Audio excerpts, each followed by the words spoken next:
Our boulders may take many forms: grief, rejection, failure, obstacles that seem insurmountable. And like Sisyphus, we may feel trapped in circles of effort that yield no reward, such as when I felt trapped in traffic, trapped in the life I was dealt as a single mother, and trapped in the unfair nature of my new normal. But the lesson is that there is meaning in the act of enduring. There are nuggets of wisdom nestled into each part of the process of rising that we have been convinced or told could only be discovered after we had endured.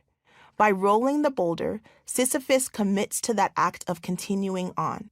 Through enduring, we find that resilience is messy, imperfect, and hard, and deeply defiant and profoundly human. This book is about the often unspectacular process of finding our footing when the ground feels like it has disappeared beneath us. It's about lamenting, wrestling, doubting, and trusting God enough to let Him redefine what it means to rise again. Resilience, as I've come to understand it, isn't the absence of falling. It's learning how to trust God in the fall and how to let Him lift us in the rising. Ultimately, this is what makes our story different from those who attempt resilience detached from the source. We do not rise alone. We do not push forward in vain. We rise knowing God walks beside us, behind us, and before us. Every time we think we can't push the boulder one more inch, His strength meets us in our weakness.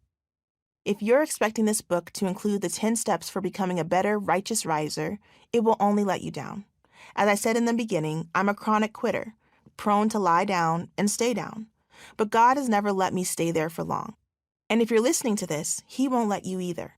In the chapters ahead, we are going to take an honest look at the falls we face in life.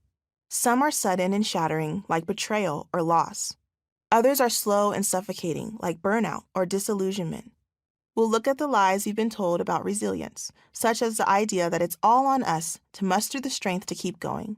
And we'll talk about the grace that allows us to rise when we think we can't take another step. And we'll confront the truth about what rising really costs. This isn't a book about never falling.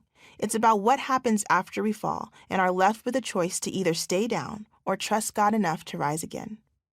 Wherever you are right now, whether you're still lying in the dust, crawling forward, or already on your feet, I want you to know this: you're not alone. The God who sees your fall is the same God who will lift you up, not because you're strong, but because He is.